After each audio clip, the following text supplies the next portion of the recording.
Il y avait 1 heure que la nuit était tombée. Starkey était seul, assis devant une longue table. Il feuilletait un dossier, et il n'en croyait pas ses yeux.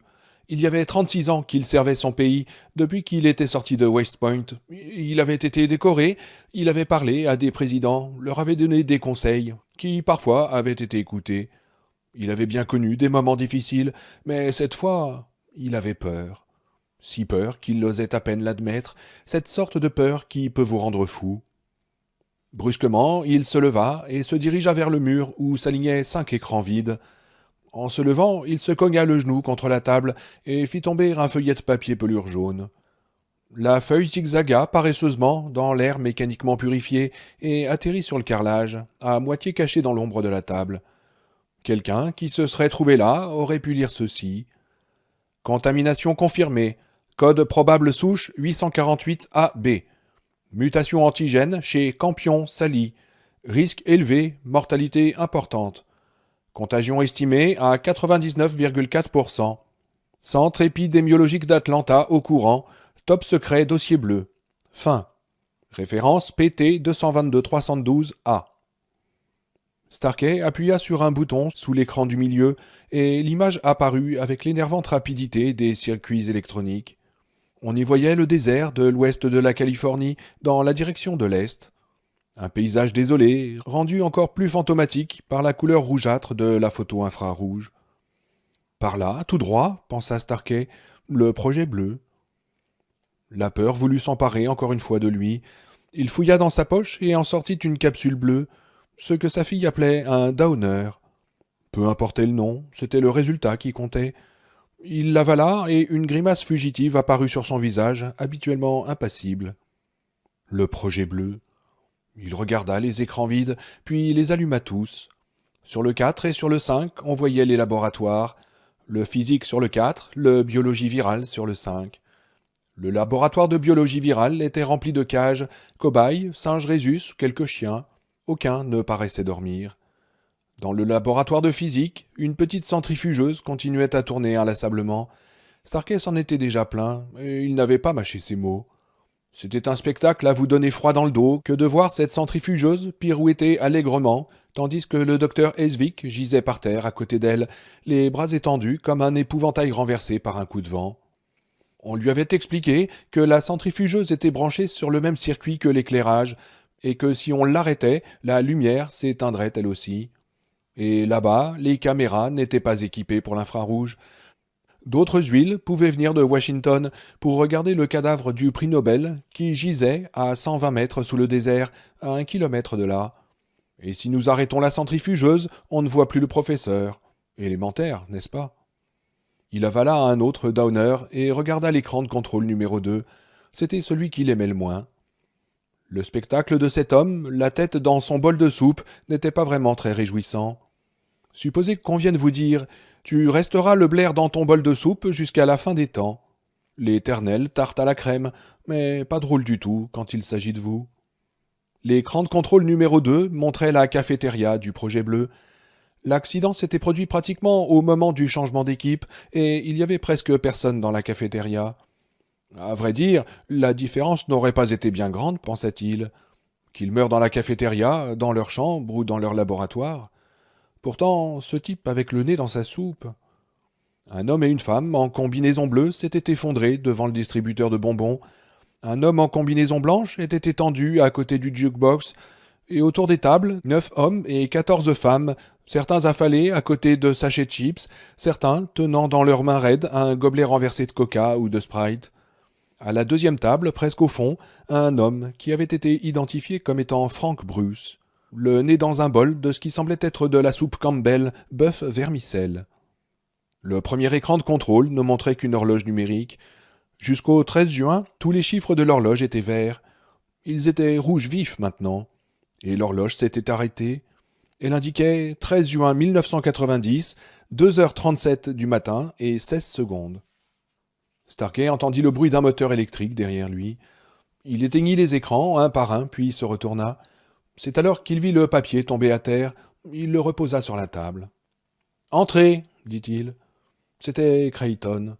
Il avait l'air grave et sa peau était couleur de cendre. Encore des mauvaises nouvelles, pensa Starkey sans s'émouvoir.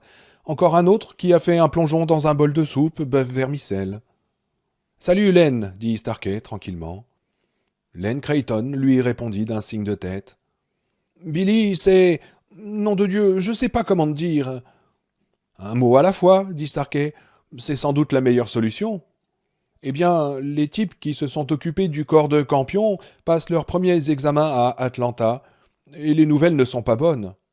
Tous demanda Starkey. Oh, 5, certainement, répondit Len. Il y en a un, il s'appelle Stuart Redman, qui est négatif jusqu'à présent. Mais apparemment, Campion est resté négatif pendant plus de 50 heures. Si seulement Campion n'avait pas foutu le camp, dit Starkey. Pas terrible comme dispositif de sécurité, vraiment pas terrible. Creighton hocha la tête. Continue, dit Starkey. Arnett est en quarantaine, continua Creighton.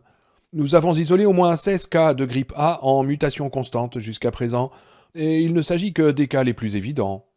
Et les journalistes demanda Starkey. Oh, pas de problème pour le moment, répondit Creighton. Ils pensent qu'il s'agit d'une épidémie d'anthrax. Et y a-t-il autre chose demanda Starkey. Oui, un sérieux problème, répondit Creighton. Un certain Joseph Robert Brentwood, de la police de la route du Texas. Son cousin est propriétaire de la station-service où Campion a atterri. Il est passé hier matin pour dire à Abscombe que les gens des services de santé allaient débarquer.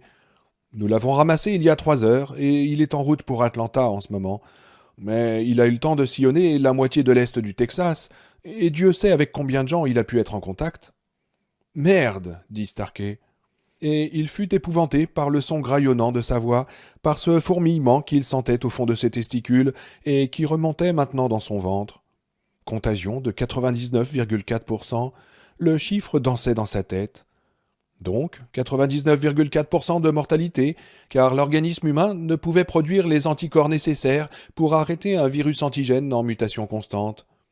Chaque fois que l'organisme produisait le bon anticorps, le virus prenait tout simplement une forme légèrement différente. Et pour la même raison, il allait être pratiquement impossible de créer un vaccin. Quelle saloperie!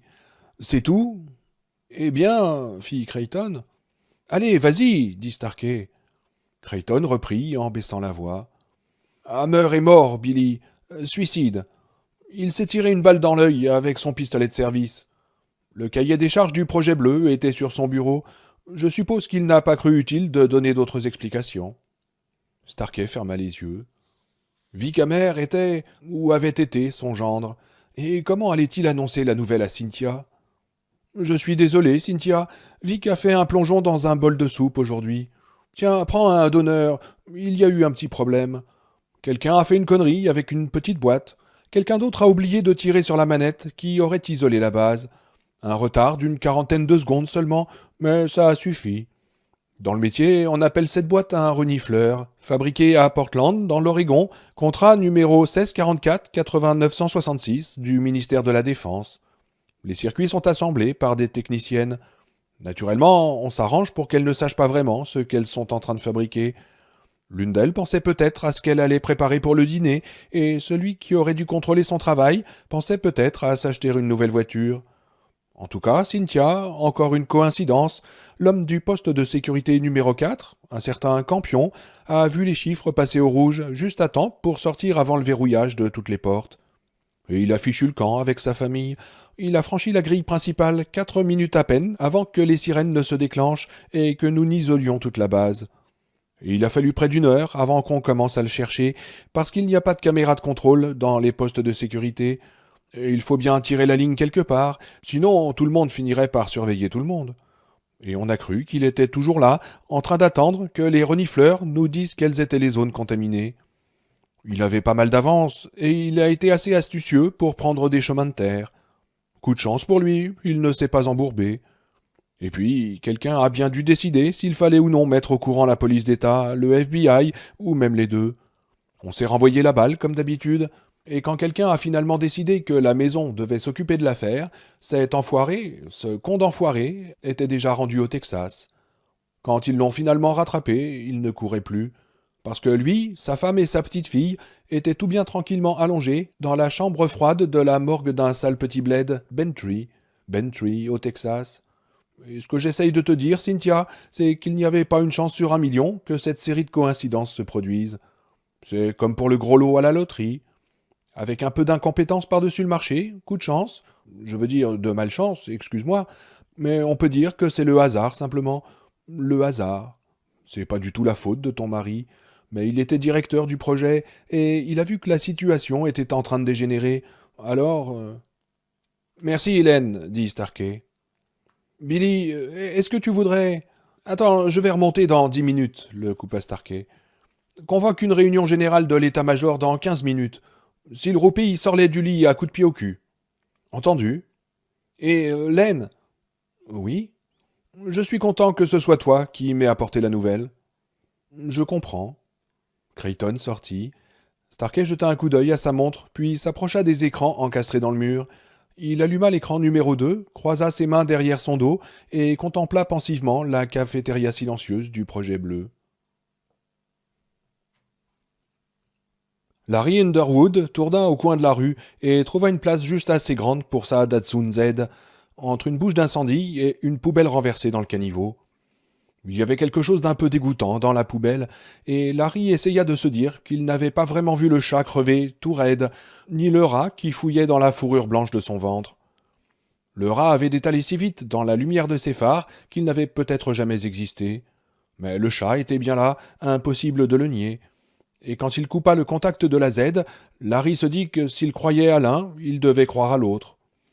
Ne disait-on pas que Paris avait la plus grande population de rats du monde, avec tous ses vieux égouts?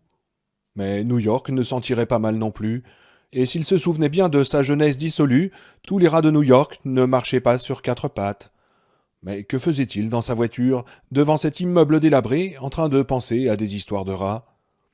5 jours plus tôt, le 14 juin, il se trouvait sous le doux soleil du sud californien, patrie des cinglés, des religions complètement dingues, et des seules boîtes au monde à vous présenter des danseuses nues 24 heures par jour. Et c'était aussi la patrie de Disneyland. Et ce matin, à 4 heures moins le quart, il était arrivé au bord de l'autre océan, s'était arrêté au péage du pont de Tierbourg. Il pleuvotait tristement. Il fallait être à New York pour qu'une petite pluie d'été puisse paraître si morose. Larry voyait les gouttes s'agglutiner sur le pare-brise de la Z, tandis que l'aube tentait de percer à l'est. Cher New York, me revoilà. Et si les Yankees jouaient ce soir, un match qui vaudrait peut-être la peine. Prendre le métro jusqu'au stade, avaler une bonne bière, bouffer des hot dogs et regarder les Yankees flanquer une raclée à ces connards de Cleveland ou de Boston. Il crut rêvasser quelques minutes, mais il faisait presque jour quand il reprit ses esprits. La montre du tableau de bord marquait 6h05. Il s'était assoupi, et le rat n'était pas un rêve, car il était revenu se creuser un trou douillet dans le ventre du chat crevé. L'estomac vide de Larry amorça une lente remontée. Il pensa à klaxonner pour chasser la bestiole, mais les maisons endormies, avec leurs poubelles vides qui montaient la garde, l'intimidèrent. Il s'écrasa au fond de son siège baquet pour ne pas avoir à assister au petit déjeuner du rat. « Encore une bouchée, mon vieux, et puis je retourne dans le métro. Tu vas voir les Yankees ce soir? Alors, à tout à l'heure, mon pote. Mais je ne suis pas trop sûr que tu me verras. » La façade de l'immeuble était couverte de graffitis cryptiques et menaçants. Chico 116, Zorro 93, Little AB Number 1. Quand il était enfant, avant la mort de son père, le quartier était pourtant agréable. 2 chiens de pierre montaient la garde au pied de l'escalier qui menait à la grande porte à double battant.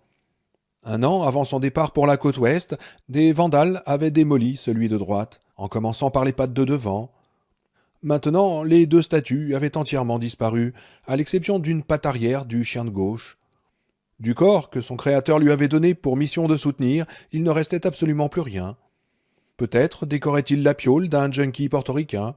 Peut-être Zorro 93 ou Little AB Number 1 l'avait-il emporté. Peut-être les rats l'avaient-il traîné dans quelques tunnels de métro désert par une nuit obscure. Peut-être avait-il enlevé sa mère par la même occasion. Il pensa qu'il devrait au moins monter l'escalier et s'assurer que son nom figurait toujours sur la boîte aux lettres de l'appartement numéro 15, mais il était trop fatigué. Non, il allait rester là et roupiller un peu, en attendant que les derniers globules rouges qui lui restaient encore dans l'organisme le réveillent vers 7 heures. Ensuite, il irait voir si sa mère habitait toujours là. Peut-être souhaitait-il même qu'elle n'habite plus là. Si elle n'était plus là, tant pis, il n'irait même pas voir les Yankees. Une chambre au Baltimore, 3 jours à pioncer, et puis il repartirait vers l'ouest.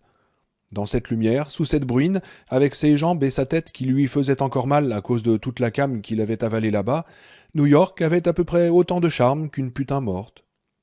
Il se remit à rêver, pensant à ces 9 dernières semaines, essayant de trouver la clé qui lui expliquerait comment vous pouviez tourner en rond pendant si longues années, à jouer dans des boîtes toutes plus minables les unes que les autres, à enregistrer des bouts d'essai, à accompagner des crétins absolument débiles, et puis tout à coup réussir en 9 semaines. C'était à n'y rien comprendre. Autant essayer d'avaler un parapluie. Il devait pourtant y avoir une réponse, songeait-il, une explication qui lui permettrait d'écarter cette idée désagréable que tout n'avait été qu'un hasard, un simple caprice du destin. Les bras croisés, il somnolait, pensant et repensant à ce qui s'était passé, avec en contrepoint une note sourde et sinistre, une note à peine audible jouée au synthétiseur, lancinante comme une prémonition. Et toujours le rat qui fouillait dans le cadavre du chat crevé. Miam miam, quelque chose de bon par ici. C'est la loi de la jungle, mon vieux. Si tu veux jouer les Tarzans, vaut mieux savoir grimper aux arbres. Tout avait vraiment commencé 18 mois plus tôt. Il jouait avec les Tatred Raymonds dans une boîte de Berkeley. Un type de chez Columbia avait téléphoné. Pas un grand nom, un tâcheron du vinyle. Neil Diamond pensait enregistrer une chanson de Larry. Diamond enregistrait un album, uniquement des chansons à lui. Et peut-être cette chanson de Larry Underwood. La question était la suivante. Larry accepterait-il d'enregistrer une maquette de sa chanson et de participer à la séance d'enregistrement? Diamond voulait une deuxième guitare acoustique et il aimait beaucoup la chanson. Et Larry avait répondu oui. La séance avait duré 3 jours, très réussie. Larry avait fait la connaissance de Neil Diamond, de Robbie Robertson et de Richard Perry. Son nom figurait sur la pochette intérieure et on l'avait payé au tarif syndical. Mais sa chanson n'était finalement pas sortie sur le disque. Le deuxième soir, Diamond était arrivé avec une nouvelle chanson à lui, et c'était elle qu'on avait finalement choisie. Dommage, avait dit le type de la Columbia. Ce sont des choses qui arrivent. Écoutez, pourquoi ne faites-vous pas une maquette quand même? Je vais voir si je peux faire quelque chose. Et Larry avait donc enregistré la maquette, puis il s'était retrouvé dans la rue. Les temps étaient difficiles à Los Angeles. Quelques séances d'enregistrement, mais pas beaucoup. Un restaurant l'avait finalement engagé pour chanter en s'accompagnant à la guitare. Et il miaulait des vieilles chansons, tandis que les vieux cons parlaient business en s'enfilant des spaghettis. Il écrivait les paroles sur des bouts de papier, autrement il les mélangeait ou même les oubliait complètement. Et il débitait ses accords en essayant d'avoir l'air aussi suave que Tony Bennett, improvisant quand il se gourait, l'air d'un con. Et il avait commencé à entendre partout la musique sirupeuse qu'on distille dans les ascenseurs et les supermarchés. C'était morbide. Et puis, 9 semaines plus tôt, le type de Columbia avait rappelé. Surprise totale, il voulait faire un 45 tours avec sa maquette. Pouvait-il revenir pour l'arrangement? Naturellement qu'il pouvait. Et il s'était pointé au studio de la Columbia à Los Angeles un dimanche après-midi, avait doublé sa propre voix sur une deuxième piste en 1 heure à peu près, puis avait enregistré une chanson qu'il avait écrite pour les Tatred Raymonds sur la face B. Le type de la Columbia lui avait remis un chèque de $500 et un contrat à la noix de coco. Larry se retrouvait pieds et poings liés, mais la maison de disques ne s'engageait pratiquement à rien. Le bonhomme lui avait serré la main, lui avait dit qu'il était bien content de le voir entrer dans la famille, lui avait répondu avec un petit sourire apitoyé quand Larry lui avait demandé ce qu'on ferait pour la promotion du 45 tours, puis il était parti. Comme il était trop tard pour encaisser le chèque, il l'avait glissé dans sa poche et était parti faire son tour de chant chez Gino, le restaurant. Vers la fin de la première partie, il avait chanté une version édulcorée d'une de ses chansons. Le propriétaire du restaurant avait été le seul à l'entendre, mais il lui avait dit de garder sa musique de nègre pour les femmes de ménage. Et puis, il y avait de cela 7 semaines, le type de Columbia avait encore rappelé pour lui dire d'aller s'acheter un exemplaire de Billboard. Larry s'était précipité chez le marchand de journaux. Sa chanson était en 3e position au palmarès des nouveautés de la semaine. Larry avait rappelé le type de Columbia qui lui avait demandé si par hasard il n'aimerait pas déjeuner avec quelques gros pontes de la maison pour parler d'un album.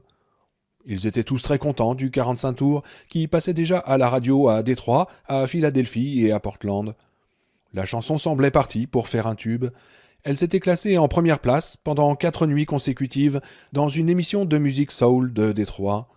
Personne ne semblait savoir que Larry Underwood était blanc. Il s'était saoulé au déjeuner et n'avait même pas remarqué qu'il avait bouffé du saumon. Personne n'avait paru s'inquiéter de le voir bourré. Un des grands pontes avait dit qu'il ne serait pas surpris que sa chanson remporte un Grammy dans un an. C'était du petit lait.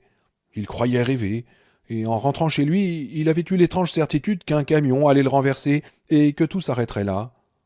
Les grosses huiles de Columbia lui avaient remis un autre chèque de 2500 $ cette fois. Arrivé chez lui, Larry avait décroché le téléphone. Son premier appel l'avait été pour Gino. Larry lui avait dit qu'il allait devoir lui trouver un remplaçant pour jouer et chanter pendant que ses clients avalaient ses foutues nouilles mal cuites. Puis il avait appelé tous ceux qui lui passaient par la tête, y compris Barry Gregg des Raymonds. Et il était ressorti pour prendre une biture de première classe. Il y avait 5 semaines, le 45 tours s'était classé parmi les 100 premiers titres du Billboard. Numéro 89, avec l'astérisque réservé aux titres chauds. C'était la semaine où le printemps avait vraiment commencé à Los Angeles, et un bel après-midi de mai, chaud et ensoleillé, les immeubles si blancs et l'océan si bleu, à vous en faire sauter les yeux des orbites comme des billes, il avait entendu pour la première fois son disque à la radio. 3 ou 4 amis étaient là, y compris sa poule du moment, et il s'était modérément envoyé en l'air à la cocaïne. Larry sortait de la cuisinette avec un sac de biscuits quand il avait entendu le slogan familier de la station de radio. Et Larry s'était arrêté, médusé d'entendre sa propre voix sortir des haut-parleurs. « Nom de Dieu, c'est moi » avait-il dit. Et il avait laissé tomber son sachet de biscuits par terre, avait ouvert la bouche bien grand, et puis il était resté là, figé comme une pierre. Ses amis avaient applaudi. Il y avait 4 semaines de cela, sa chanson était passée en 73e place au palmarès du Billboard. Et il avait commencé à avoir l'impression qu'on l'avait brutalement propulsé dans un vieux film muet où tout va trop vite. Le téléphone n'arrêtait plus de sonner. Columbia réclamait son album pour profiter du succès du 45 tours. Un Jojo d'une autre boîte l'appelait 3 fois par jour pour lui dire qu'il devait absolument rentrer chez eux tout de suite et enregistrer des remakes. « Ce sera un succès monstre !» hurlait l'andouille. « Il faut y aller tout de suite, lard !» Il n'avait jamais vu ce type et il ne lui donnait plus que du lard, même pas Larry. Un succès monstre à s'en faire péter les bretelles, disait-il. Larry avait perdu patience et avait dit à cet excité que s'il devait choisir un jour entre enregistrer ses chansons et se faire donner un lavement au Coca-Cola, attaché sur un lit, il choisirait le lavement. Et il avait raccroché. Le train avait quand même continué sur sa lancée. Les oreilles lui bourdonnaient d'entendre que son disque pourrait bien être le plus grand succès des 5 dernières années. Les agents l'appelaient par douzaines, ils avaient tous l'air affamés. Larry avait commencé à prendre des uppers et il avait l'impression d'entendre partout sa chanson, ce qui était le cas. Julie, la fille qu'il voyait depuis son passage chez Gino, s'était mise à lui coller au train.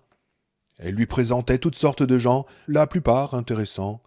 Sa voix lui rappelait celle des agents qui le relançaient au téléphone, et après une dispute longue, bruyante et acerbe, il l'avait envoyé promener. Elle lui avait hurlé qu'il aurait bientôt la tête trop grosse pour passer par la porte d'un studio d'enregistrement, qu'il lui devait 500 $ pour sa drogue et qu'elle allait se suicider. Plus tard, Larry avait eu l'impression d'avoir eu une longue bataille d'oreillers avec elle, mais avec des oreillers qui auraient été traités avec un gaz vaguement toxique. Il y a 3 semaines, ils avaient commencé à enregistrer l'album et Larry avait supporté la plupart de leurs suggestions, toujours bien intentionnées, naturellement. Mais il avait utilisé toute la marge de manœuvre que lui laissait son contrat. Il avait fait venir 3 musiciens des Tattered Raymonds, Barry Gregg, Al Spillman et Johnny McCall, et 2 autres musiciens avec qui il avait travaillé autrefois, Neil Goodman et Wayne Stuckey. Ils avaient enregistré l'album en 9 jours, tout le temps de studio qu'ils avaient pu obtenir. Columbia semblait vouloir faire un album qui fasse une carrière de 20 semaines pour commencer, mais Larry voulait autre chose. Pour la pochette, une photo de Larry dans une baignoire ancien modèle pleine de mousse. Au-dessus de lui, écrit sur les carreaux avec le rouge à lèvres d'une secrétaire, Pocket Savior et Larry Underwood. Columbia voulait intituler l'album avec le nom d'une des chansons, mais Larry avait absolument refusé. Ils avaient finalement accepté de coller une étiquette sur l'enveloppe de cellophane, avec le hit du 45 tours. Il y a 15 jours, le 45 tours était arrivé en 47e place et la fête avait commencé. Larry avait loué pour un mois une maison sur la plage de Malibu, puis tout était devenu un peu confus. Des gens entraient et sortaient, toujours plus nombreux. Il en connaissait certains, mais la plupart étaient de parfaits inconnus. Il se souvenait d'avoir été harcelé par d'autres agents qui voulaient pousser sa carrière.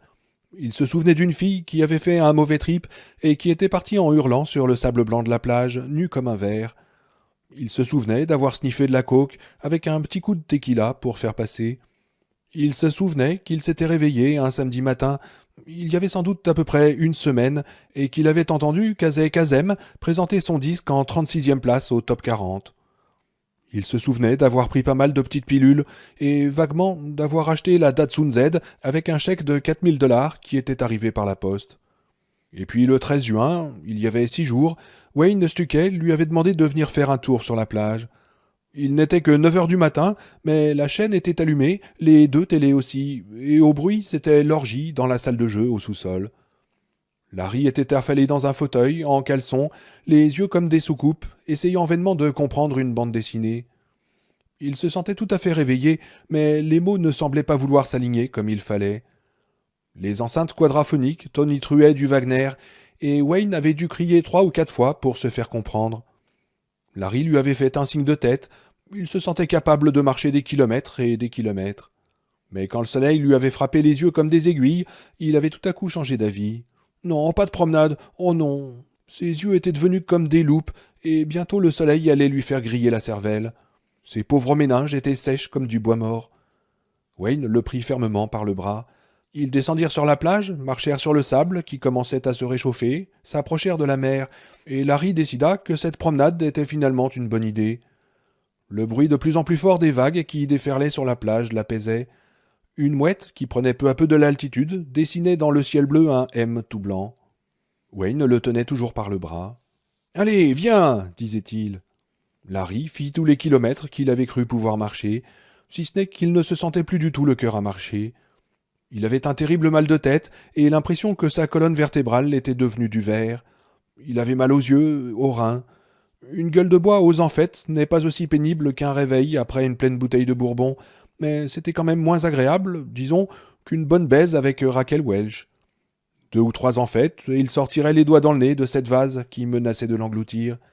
Il chercha dans sa poche, et pour la première fois s'aperçut qu'il était en caleçon, un caleçon qui avait été propre 3 jours plus tôt. « Wayne, je veux rentrer. »« On marche encore un peu, » dit Wayne. Larry trouva que Wayne le regardait d'un air étrange, avec un mélange d'exaspération et de pitié. « Non, mon vieux, » dit Larry, « je suis à moitié à poil. On va m'envoyer au trou pour exhibitionnisme. »« Mais non, ici tu pourrais te mettre un foulard sur la bite et te balader les couilles à l'air, sans qu'on te dise rien du tout. Allez, viens. »« Je suis fatigué, » dit Larry. Ce Wayne commençait à lui casser les pieds. C'était sa manière à lui de se venger, parce que Larry avait un hit, alors que lui, Wayne, n'avait que son nom sur la pochette du disque, au clavier. Pareil que Julie. Tout le monde lui en voulait maintenant. Tout le monde l'attendait au tournant. Et ses yeux se noyèrent de larmes faciles. « Allez, viens !» répéta Wayne. Il s'était remis en marche. Ils avaient peut-être fait encore 2 kilomètres quand 2 formidables crampes cisaillèrent les muscles des cuisses de Larry. Il poussa un hurlement et s'effondra sur le sable. C'était comme si on lui avait planté 2 poignards dans les cuisses. « Une crampe ! Nom de Dieu, j'ai une crampe !» Wayne s'accroupit à côté de lui et lui tira les jambes. Nouvelle agonie. Puis Wayne se mit au travail, frappant et pétrissant les muscles noués. Enfin, les tissus assoiffés d'oxygène commencèrent à se dénouer. Larry, qui retenait sa respiration, avala une bonne bouffée d'air. « Oh nom de Dieu !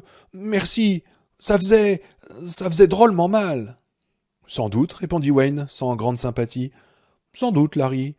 Et ça va mieux maintenant ?»« Ouais, ça va. Mais on s'assied un peu, d'accord ? Et ensuite on rentre. »« Il faut que je te parle, » dit Wayne. « Si je t'ai fait venir jusqu'ici, c'est que je voulais que tu aies à peu près toute ta tête pour que tu comprennes ce que j'ai à te dire. »« Et qu'est-ce que tu veux me dire ?» demanda Larry. Et il pensa. « Voilà, on est parti pour les salades. » Pourtant, ce que lui dit Wayne ressemblait si peu à une salade qu'il pensa un moment être encore en train de lire sa BD de tout à l'heure, d'essayer de comprendre ses phrases de 6 mots. « La fête est finie, Larry, » dit Wayne. « Quoi ? »« La fête. Quand tu rentreras, tu boucles tout.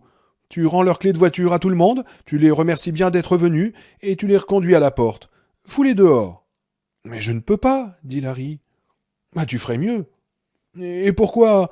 On commence tout juste à s'amuser. Larry, combien Columbia t'a donné comme avance? Demanda Wayne. Qu'est-ce que ça peut te foutre? Demanda Larry. Tu crois vraiment que je veux te plumer, Larry? Réfléchis un peu, dit Wayne. Il réfléchit, et avec une perplexité grandissante, comprit qu'il n'y avait aucune raison pour que Wayne Stuckey veuille lui jouer un tour de cochon. Il n'avait pas encore vraiment réussi, il turbinait, comme la plupart de ceux qui avaient aidé Larry à enregistrer son disque. Mais à la différence de la plupart d'entre eux, Wayne venait d'une famille qui avait de l'argent, et il s'entendait bien avec ses parents. Le père de Wayne était propriétaire de la moitié de la plus grosse fabrique de jeux électroniques du pays, et les Stuckey habitaient un vrai petit palace sur les hauteurs de Bel Air. Pour Wayne, la nouvelle aisance de Larry ne devait pas valoir un paix de lapin. « Non, pas du tout, répondit finalement Larry. Mais on dirait que toutes les sangsues depuis Las Vegas jusqu'à... Alors, combien? Redemanda Wayne. Larry réfléchit. 7 billets, c'est tout. Il te paye tes droits tous les trimestres, pour le 45 tours, et tous les 6 mois pour l'album? Demanda Wayne. Oui, c'est ça, dit Larry. Oh, ils savent presser le citron, les fumiers. Tu veux une cigarette? Larry en prit une et l'alluma en s'abritant du vent. Et tu sais combien elle te coûte, ta petite fête? Demanda Wayne. Évidemment, dit Larry. La maison, elle te coûte au moins 1000, dit Wayne. Oui, c'est ça, confirma Larry. En fait, le loyer était de 1200 $, plus une caution de 500 au cas où il ferait des dégâts. Il avait payé la caution et la moitié du loyer, 1100 $ au total, et il devait encore 600. Et combien pour la coke? Demanda Wayne. Écoute, il faut bien s'amuser un peu, dit Larry. C'est pas tous les jours. Il y avait de l'herbe et de la coke, le coupa Wayne. Alors, combien? On se croirait à la brigade des stupes, dit Larry, grognon. 500 plus 500. Et tout est parti en 2 jours, dit Wayne. Bah, évidemment, dit Larry. J'ai vu 2 sacs quand on est sorti ce matin. Ils étaient presque vides, c'est sûr. Est-ce que tu te souviens du dealer, dit Wayne, d'une voix qui tout à coup imitait à la perfection l'accent traînard de Larry. Larry regarda Wayne. L'horreur. Oui, il se souvenait d'un type, un petit sec aux cheveux ébouriffés, comme on faisait il y a 10 ou 15 ans. Il avait un t-shirt qui disait « Jésus arrive et on s'en fout ». On aurait dit que le type chiait de la coke. Il se souvenait même d'avoir dit à ce Dewey qu'il fallait pas laisser tomber ses invités, qu'il n'avait qu'à tout mettre sur son artoise. Mais il y avait des jours de ça. Tu sais, il y a longtemps que ce Dewey n'est pas tombé sur une poire comme toi, dit Wayne. Et combien je lui dois? Demanda Larry. Oh, pas tellement pour l'herbe, répondit Wayne. Ça coûte pas trop cher. 1200. Mais pour la coke, c'est 8000. Larry crut un instant qu'il allait dégueuler. Muet, il ziotait Wayne. Il essaya de parler, mais sa bouche refusa de dire autre chose que 9200. Et tu veux savoir le reste? Demanda Wayne. Larry ne voulait pas savoir le reste, mais il hocha quand même la tête. Il y avait une télécouleur en haut. Quelqu'un a flanqué une chaise dedans, à mon avis 300 pour la réparer. En bas, les lambris en ont pris un sacré coup, 400 avec de la chance. La porte-fenêtre, en face de la plage, on l'a cassée avant-hier, 300. Dans le salon, le tapis est complètement foutu, brûlure de cigarettes, bière, whisky, 400. J'ai téléphoné au marchand de bibines, il est aussi content de ton ardoise que ton dealer, 600. 600 pour la bibine? Fit Larry. L'horreur totale. Et heureusement que la plupart s'en foutaient de la bière et du vin, dit Wayne. Tu as aussi une addition de 400 $ pour la bouffe. Pizza, chips, tacos et toute la merde. Mais le pire, c'est le bruit. La maréchaussée ne va pas tarder à débarquer. Les flics, pour tapage. Et tu as 4 ou 5 tarés, chez toi, qui sont en train de filer à l'héroïne. Ils ont bien 3 ou 4 petits sacs de leur cochonnerie. Et ça aussi, c'est sur mon ardoise? Demanda Larry d'une voix rauque. Non, répondit Wayne. Dewey, ton dealer préféré, ne fait pas dans l'héroïne. Ça, c'est une histoire pour l'organisation. Et Dewey n'aime pas l'idée de se faire couler grandeur nature dans le béton. Mais si les flics débarquent, tu peux être sûr que c'est toi qui vas payer l'addition. Mais je ne savais pas, dit Larry. Oh, le petit chaperon rouge, ben oui, fit Wayne. Mais, commença Larry. Donc total pour ton petit bazar, reprit Wayne, plus de 12 000 $ pour le moment. Et puis tu es allé t'acheter ta Datsun Z. Combien tu leur as allongé 2005, dit Larry. Il avait envie de pleurer. Alors, il te reste combien jusqu'au prochain chèque demanda Wayne. Quelques billets de 1000 C'est à peu près ça, répondit Larry, incapable de lui dire que c'était moins, en fait. À peu près 800, également divisé entre son portefeuille et son compte chèque. Écoute-moi bien, Larry, parce que je vais pas te le dire 2 fois. Il y a toujours une fête quelque part, ici, et il n'y a qu'une seule constante, les trous du cul qui veulent faire la fête pour pas un rond. Tu les vois se précipiter comme la vérole sur le bas clergé, les morpions sont là. Gratte-toi et fous-les dehors. Larry pensa à tous ces gens qui traînaient chez lui. Il en connaissait peut-être 1 sur 3 à ce stade. L'idée de dire à tous ces inconnus de foutre le camp lui faisait remonter la glotte. Qu'est-ce qu'ils allaient penser de lui? Mais par ailleurs, il voyait aussi Dewey en train de refaire les provisions. Dewey qui sortait un carnet de sa poche, qui notait tout, et la liste qui commençait à se faire pas mal longue. Dewey avec ses cheveux ébouriffés et son t-shirt d'enfoiré. Wayne l'observait calmement, tandis que Larry papillonnait entre ces deux images. « C'est que je vais vraiment passer pour un trou du cul » dit enfin Larry, consterné de voir sortir des mots à la fois si ternes et si hardis de sa bouche. « Probable, dit Wayne. Ils vont dire que tu pars en montgolfière, que tu fais la grosse tête, que tu oublies tes vieux copains, sauf que ce ne sont pas tes copains, Larry. Tes copains, ils ont compris il y a 3 jours, et ils se sont barrés. C'est pas drôle de voir un copain pisser dans son froc sans même s'en rendre compte. »« Et pourquoi tu me dis tout ça » demanda Larry, fâché tout à coup. Et s'il était fâché, c'est qu'il venait de se rendre compte que tous ses vrais copains étaient partis. À bien y penser, les excuses qu'ils avaient trouvées paraissaient plutôt faiblardes. Barry Grigg l'avait pris à part, avait essayé de lui parler, mais Larry avait vraiment le vent dans les voiles à ce moment-là, et il s'était contenté de secouer la tête en lui souriant avec indulgence. Et maintenant, il se demandait si Barry n'avait pas essayé de lui ouvrir les yeux, une pensée gênante qui le foutait en rogne. « Et pourquoi tu me dis tout ça » répéta-t-il. « J'ai pas l'impression que tu m'aimes tant que ça. »« Non, mais je ne te déteste pas vraiment non plus, » dit Wayne. « Je sais pas trop. J'aurais pu te laisser te casser la gueule une seule fois, mais tu serais cuit. »« Qu'est-ce que ça veut dire » demanda Larry. « Oh, à toi de savoir, » dit Wayne. « Parce que ça grince chez toi, comme quand tu bouffes le papier avec ton chocolat. Tu as tout ce qu'il faut pour réussir, tu feras une jolie petite carrière, du pop sans histoire. Tout le monde t'aura oublié dans 5 ans, et les petites filles collectionneront tes disques, mais tu feras de l'argent. » Larry serra les poings. Il aurait voulu cogner sur cette gueule qui le regardait tranquillement. Wayne disait des choses qui le faisaient se sentir comme une minable crotte de chien sur un trottoir. « Allez, rentre et débranche, » dit Wayne doucement. « Ensuite, tu montes dans ta bagnole et tu fous le camp. Oui, tu fous le camp, et tu attends que ton prochain chèque arrive pour rentrer. »« Mais Dewey, » dit Larry. « Oh, je vais lui causer à ton Dewey, » dit Wayne. « Je peux bien faire ça pour toi. On dira à ton Dewey d'attendre son argent comme un bon petit garçon, et Dewey se fera un plaisir d'attendre. » Il s'arrêta, regarda 2 petits enfants courir sur la plage dans leur maillot de bain aux couleurs criardes. Un chien gambadait derrière eux, aboyant joyeusement au ciel bleu. Larry se leva et se força à dire merci. Le vent de la mer jouait dans son caleçon défraîchi. Le mot tomba de sa bouche comme une brique. « Allez, fous le camp, et mets de l'ordre dans ta merde, » dit Wayne en se relevant, les yeux toujours fixés sur les enfants. « Tu as pas mal de merde à ramasser. Te trouver un manager, penser à ce que tu veux faire comme tournée, au contrat que tu voudras signer quand ta chanson aura fait un tube. Parce qu'elle va faire un tube. C'est un joli petit truc que tu as là. Prends un peu d'air et tu vas t'en tirer.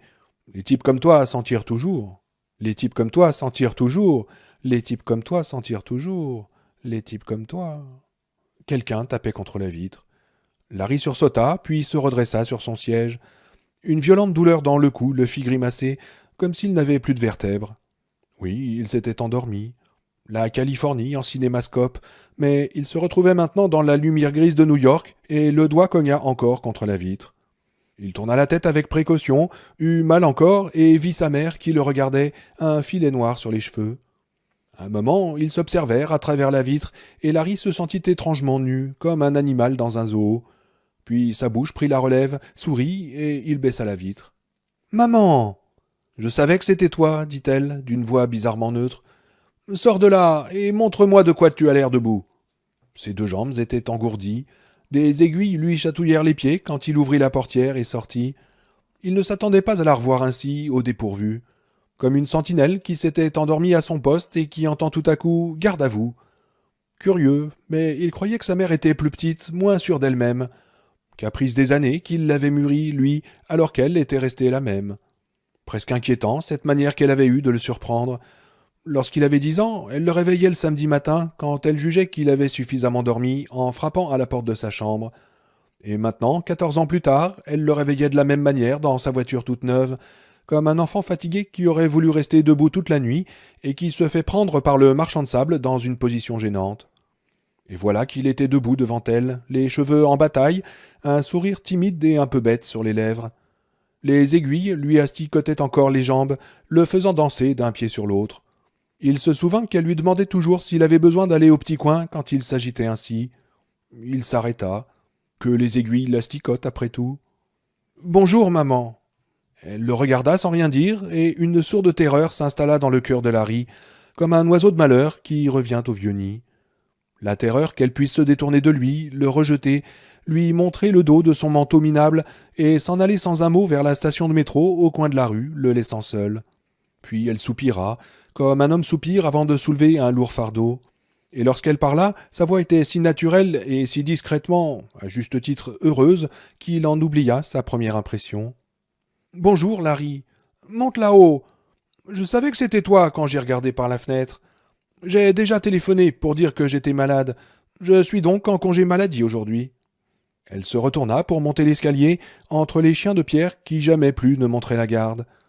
Il la suivit 3 marches derrière en grimaçant, toujours ses aiguilles dans les jambes. Maman demanda-t-il. Elle se retourna et il la serra dans ses bras. Un instant, une expression de frayeur traversa le visage de sa mère, comme si un voyou allait l'attaquer. Puis elle accepta son étreinte. L'odeur oubliée de l'armoire à linge l'envahit, improbable nostalgie, forte, douce amère. Un instant, il crut qu'il allait pleurer, persuadé qu'elle allait fondre en larmes. C'était ce qu'il est convenu d'appeler un moment touchant. Par-dessus l'épaule droite de sa mère, il pouvait voir le chat crevé, à moitié sorti de la poubelle. Quand elle s'écarta, elle avait les yeux secs. « Allez, viens, je vais te préparer un bon petit déjeuner. Est-ce que tu as conduit toute la nuit ?»« Oui, dit-il, d'une voix que l'émotion rendait un peu rauque. « Alors viens. L'ascenseur est en panne, mais il n'y a que 2 étages à monter. C'est bien dommage pour madame Mashley, avec son arthrite, elle est au 5e. Et n'oublie pas de t'essuyer les pieds. Si tu laisses des marques, monsieur Freeman va me faire une scène. Il renifle la saleté partout, celui-là. Il peut pas supporter la saleté. Tu manges bien des œufs. Je vais te faire des tartines grillées, si tu aimes le pain de seigle. Allez, viens. » Il la suivit, jeta un regard un peu fou à l'endroit où les chiens de pierre avaient autrefois monté la garde, pour bien s'assurer qu'il n'était plus là, que ce n'était pas lui qui avait rétréci de 50 centimètres, qu'il n'avait pas remonté 10 ans dans le temps. Elle ouvrit la porte et ils entrèrent. Les stores marrons et les odeurs de cuisine n'avaient pas changé. Alice Underwood lui prépara 3 œufs, du bacon, des tartines, du jus d'orange et du café. Quand il eut tout terminé, sauf le café, il s'alluma une cigarette et s'écarta de la table. Elle eut un regard désapprobateur pour la cigarette, mais pas un mot. Ce qui lui redonna un peu confiance, un peu, mais pas beaucoup. Elle avait toujours su attendre le bon moment. Elle plongea la poêle de fonte dans l'eau de vaisselle grise qui siffla un peu. Non, elle n'avait pas beaucoup changé, pensait Larry. Un peu plus vieille, elle devait avoir 51 ans maintenant. Un peu plus grise, mais toujours beaucoup de noir dans ses cheveux modestement pris dans leur résille. Une robe grise, toute simple, probablement celle qu'elle portait au travail. Sa poitrine, corsetée par la robe, était toujours aussi généreuse, peut-être même un peu plus. « Maman, dis-moi la vérité, est-ce que tu as de plus gros nichons? C'est ça ou je me trompe ?» pensa-t-il. Il fit tomber la cendre de sa cigarette dans sa soucoupe. Elle la retira aussitôt pour la remplacer par le cendrier qu'elle gardait toujours dans le bahut. Pourtant, la soucoupe était tachée de café, et il avait cru qu'il n'y avait pas de mal à y faire tomber ses cendres. Le cendrier était impeccablement propre, et Larry s'en servit avec un petit pincement de cœur. Elle savait prendre son temps. Elle savait vous tendre ses petits pièges jusqu'à ce que vous en ayez les chevilles toutes sanglantes, jusqu'à vous faire bégayer. « Alors tu es revenu. Et qu'est-ce qui te ramène ?» dit Alice, en prenant un tampon à récurer dans un vieux moule à tarte pour nettoyer la poêle. « Voilà, maman, » eut-il envie de répondre. « Un pote m'a fait voir plus clair. Cette fois, j'avais toute une meute de salopards au cul. En fait, je ne sais pas si c'est vraiment un pote. Mais il m'a fait prendre mon sac à dos. Et n'est-ce pas Robert Frost, le grand poète, qui disait que chez soi, c'est l'endroit où il faut bien qu'on vous ouvre la porte quand vous vous pointez, ou quelque chose du genre. Mais il se contenta de dire « Je crois que tu me manquais, maman. » Elle éclata de rire. « Et c'est pour ça que tu m'écris si souvent ?»« Oh, je n'aime pas beaucoup le papier à lettres, tu sais, répondit-il. Il tirait lentement sur sa cigarette. Des ronds de fumée se formaient au bout, puis s'évanouissaient. Ça, tu peux le dire, et même le répéter, dit-elle. Oui, je n'aime pas beaucoup le papier à lettres, répéta-t-il en souriant. Mais tu es toujours capable de mettre ta mère en boîte, ça n'a pas changé. Oh, je suis désolé, dit Larry. Comment ça va, maman? Elle posa la poêle dans l'évier, tira sur le bouchon et essuya la dentelle de mousse qui recouvrait ses mains rougies. Pas trop mal, dit-elle, en s'asseyant à la table. Mon dos me fait des misères, mais je prends des médicaments. Je m'en tire pas trop mal. Il ne s'est pas dévissé depuis que je suis parti? Demanda Larry. Si, une fois, répondit-elle. Mais le docteur Holmes m'a arrangé tout ça. Maman, les chiropraticiens sont tous des escrocs, avait-il failli dire. Sont des quoi? Demanda-t-elle. Il haussa les épaules, mal à l'aise devant son sourire en coin. Tu es majeur et tu as toutes tes dents, répondit-il. Si ça t'aide, tant mieux. Elle soupira et prit un rouleau de pastilles à la menthe dans la poche de sa robe. Il y a longtemps que je suis majeur. Et je commence à le sentir. Tu en veux une? Il secoua la tête pour refuser la pastille qu'elle avait fait sortir de l'emballage avec son pouce. Elle la fit tomber dans sa bouche. Tu es encore très bien, tu sais, dit-il en retrouvant le ton flatteur et vaguement moqueur qui avait été le sien autrefois. Elle avait toujours aimé ces petits exercices, mais cette fois sa médiocre tentative n'amena qu'une ébauche de sourire sur les lèvres de sa mère. Des hommes dans ta vie? Reprit-il. Plusieurs. Et toi? Demanda-t-elle. Non, répondit-il très sérieusement, pas d'hommes. Quelques filles, mais pas d'hommes. Il avait espéré la faire rire, mais il ne fut gratifié que d'un fantôme de sourire pour sa peine. Je la rends nerveuse, pensa-t-il. Elle ne sait pas ce que je fabrique ici. Elle ne m'a pas attendu pendant 3 ans pour que je me pointe comme ça. Elle aurait sûrement préféré que je me perde dans la nature. Tu ne changeras jamais, reprit-elle. Toujours en train de faire des blagues. Tu n'es pas fiancé? Tu sors avec une fille? Je me débrouille, maman, répondit-il. Oui, tu t'es toujours débrouillé, reprit-elle. Au moins, tu n'es jamais venu me dire que tu avais fait un moutard à une gentille petite fille. Ça, je dois le reconnaître.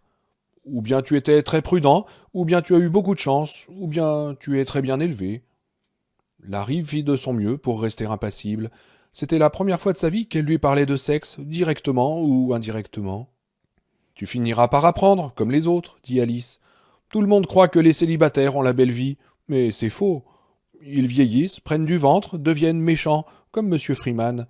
Il habite au rez-de-chaussée et il est toujours derrière sa fenêtre à attendre que le vent tourne. Larry poussa un grognement. Tu sais, j'ai entendu ta chanson à la radio. Quand je dis aux gens que c'est celle de mon fils, celle de Larry, la plupart ne veulent pas me croire. Tu l'as entendu? Demanda-t-il. Pourquoi ne lui avait-elle pas dit plus tôt, au lieu de lui débiter toutes ces conneries? Évidemment, répondit-elle. Elle passe tout le temps sur les stations rock des jeunes. Et tu aimes ça? Autant que le reste de cette musique, répondit-elle, en le regardant droit dans les yeux. Je trouve que c'est un peu évocateur, obscène. Il eut envie de remuer des pieds sous la table, mais se retint. On cherche simplement à faire une musique passionnée, maman, c'est tout. Il était rouge comme une pivoine. Il n'aurait jamais cru se retrouver dans la cuisine de sa mère, en train de parler de passion. L'endroit pour la passion, c'est la chambre à coucher, répliqua-t-elle sèchement, mettant un point final à toute analyse esthétique de son hit. Et puis, tu as fait quelque chose avec ta voix, on dirait une voix de nègre. Maintenant? demanda-t-il amusé. Mais non, à la radio. Une voix de nègre? Fit Larry en imitant la voix cuivrée de Bill Withers. Oui, c'est ça, répondit-elle. Quand j'étais jeune, on trouvait que Frank Sinatra y allait un peu fort, et maintenant, ce rap. Moi, j'appellerais plutôt ça des hurlements, dit-elle en le regardant d'un air désapprobateur. Mais au moins, on ne hurle pas sur ton disque. Je touche des droits, tu sais, dit Larry. Un pourcentage sur chaque disque vendu. Ça revient à... Oh, arrête ça, dit-elle, en faisant un geste agacé de la main. Je n'ai jamais rien compris aux maths. Est-ce qu'ils t'ont déjà payé, ou est-ce que tu as acheté ta petite voiture à crédit? Pas beaucoup encore, répondit-il, patinant artistiquement au bord du mensonge. Mais pour la voiture, j'ai payé une partie comptant et j'ai emprunté pour le reste. Crédit facile, dit-elle d'une voix sinistre. C'est comme ça que ton père a fait faillite. Le docteur a dit qu'il était mort d'une crise cardiaque, mais c'est pas vrai, il avait le cœur brisé. C'est le crédit qui a envoyé ton père à la tombe. Il connaissait la chanson, et il la laissa la seriner, encore une fois, hochant la tête quand il fallait. Son père était propriétaire d'une mercerie, et puis une succursale d'une grosse chaîne s'était installée pas très loin. Un an plus tard, il avait fermé boutique. Pour compenser, il s'était mis à manger, et il avait pris 50 kilos en 3 ans. Il était tombé raide mort sur la table de la cuisine quand Larry avait 9 ans, un énorme sandwich au pâté à moitié terminé sur son assiette devant lui. À l'enterrement, quand sa sœur avait essayé de consoler une femme qui paraissait n'en avoir aucunement besoin, Alice Underwood avait dit que ça aurait pu être pire. Il aurait pu boire, avait-elle ajouté en regardant son beau-frère derrière sa sœur. Ensuite, Alice avait élevé Larry toute seule, l'imprégnant de ses maximes et de ses préjugés. Et quand lui et Rudy Schwartz étaient partis dans la vieille Ford de Rudy, sa dernière remarque avait été qu'ils avaient aussi des asiles de nuit en Californie. Oui, monsieur, elle est comme ça, ma maman. Tu veux t'installer ici, Larry demanda-t-elle doucement. Tu veux bien répondit-il, étonné. Oui, il y a de la place, reprit-elle. Le lit pliant est toujours dans la petite chambre. Je m'en sers comme débarras, mais tu pourrais faire de la place. D'accord, dit Larry, si tu es sûr que ça ne te dérange pas. Je ne vais rester que quelques semaines. Je pensais retrouver des vieux copains. Marc, Galen, David et Chris. Les copains, quoi. Elle se leva, s'avança vers la fenêtre et l'ouvrit. Tu peux rester aussi longtemps que tu veux, Larry. Je ne sais peut-être pas très bien m'exprimer, mais je suis contente de te voir. Nous ne nous sommes pas quittés en très bons termes. Nous nous sommes dit des choses désagréables. Il voyait son visage, encore dur, mais rempli d'un amour timide, farouche. Pour ma part, reprit-elle, je regrette. Si je t'ai dit ça, c'est parce que je t'aime. Je ne savais pas comment te le dire, alors j'ai trouvé les mots que j'ai pu. Je comprends, répondit Larry en regardant la table. Il était encore tout rouge, il le sentait. Écoute, maman, je vais payer ma part pour la nourriture. Si tu veux, dit-elle. Si tu ne veux pas, c'est pas nécessaire. Je travaille. Il y a des milliers de gens au chômage, et tu es toujours mon fils. Il pensa au chat crevé, à moitié sorti de la poubelle, à Dewey le dealer, qui souriait en déballant sa camelote. Il éclata tout à coup en sanglots. Et tandis que ses larmes lui faisaient voir ses mains en double, il pensa que c'était elle qui aurait dû faire une scène, pas lui. Mais rien ne se déroulait comme il l'avait prévu, rien. Elle avait changé finalement, et lui aussi, mais pas comme il l'avait cru. Quelque chose de bizarre s'était produit. Elle avait grandi, et lui était plus petit qu'autrefois. Il n'était pas allé chez elle parce qu'il devait bien aller quelque part. Il était allé chez elle parce qu'il avait peur et qu'il avait besoin de sa maman. Elle le regardait, debout devant la fenêtre ouverte. Les rideaux blancs flottaient, poussés par la brise humide, masquant son visage, mais sans le cacher entièrement, comme un fantôme. Le bruit de la rue montait par la fenêtre. Elle prit son mouchoir, s'approcha de la table et le glissa dans la main de son fils. Il y avait quelque chose de dur chez Larry. Elle aurait pu le lui reprocher, mais à quoi bon? Son père était un mou, et au fond de son cœur, elle savait bien que c'était ça qui l'avait vraiment envoyé dans sa tombe. Max Underwood s'était fait avoir plus en faisant crédit qu'en empruntant. Alors, ce côté dur chez Larry, qui devait-il remercier ou blâmer? Ses larmes ne pouvaient pas plus changer les aspérités rocailleuses de son caractère qu'un seul orage d'été peut changer la forme d'un rocher. Et cette dureté pouvait être mise à profit. Elle le savait, elle l'avait appris quand elle avait élevé seule un petit garçon dans une ville qui s'inquiétait fort peu des mères de famille, et encore moins de leurs enfants. Mais Larry ne l'avait pas encore compris. Il allait continuer à agir sans réfléchir, à mettre lui et les autres dans le pétrin, et quand le pétrin serait vraiment profond, il s'en tirerait parce qu'il était dur. Mais les autres, il les laisserait couler à pic ou remonter tout seul. La pierre est solide, et il était solide par certains côtés, mais il utilisait encore destructivement cette solidité. Elle le voyait dans ses yeux, dans tous ses gestes, même dans la façon dont il agitait son petit tube à cancer pour faire des ronds de fumée. Il n'avait jamais aiguisé cette lame dure qui était en lui pour dépecer les gens, et tant mieux. Mais quand il en avait besoin, il s'en servait encore comme un enfant, comme d'une matraque pour s'extirper des pièges qu'il s'était lui-même tendus. Un jour, elle s'était dit que Larry changerait. Elle avait changé, lui aussi changerait. Mais ce n'était plus un enfant qu'elle avait devant elle, c'était un homme fait, et elle craignait que le temps du changement, profond, fondamental, celui que le pasteur appelait un changement de l'âme plutôt que du cœur, ne soit déjà derrière lui. Il y avait quelque chose chez Larry qui vous faisait grincer les dents, comme une craie crissant sur un tableau noir. Plus profond, il n'y avait que Larry, seul à connaître son cœur, mais elle l'aimait. Il y avait du bon aussi chez Larry, beaucoup de bon. Il était là, mais à ce stade, il faudrait rien moins qu'une catastrophe pour le faire ressortir, et il n'y avait pas de catastrophe par ici, simplement son fils qui pleurait. Tu es fatigué, dit-elle. Prends donc une douche. Je vais faire de la place dans la chambre et tu pourras dormir. Finalement, je pense que je vais aller travailler. Elle prit le petit couloir qui menait à l'ancienne chambre de son fils, et Larry l'entendit souffler en déplaçant des boîtes de carton. Il s'essuya les yeux. Le bruit de la rue montait par la fenêtre. Il essaya de se souvenir de la dernière fois qu'il avait pleuré devant sa mère. Il repensa au chat crevé. Elle avait raison, il était fatigué. Il n'avait jamais été aussi fatigué. Il alla se coucher et dormit près de 18 heures.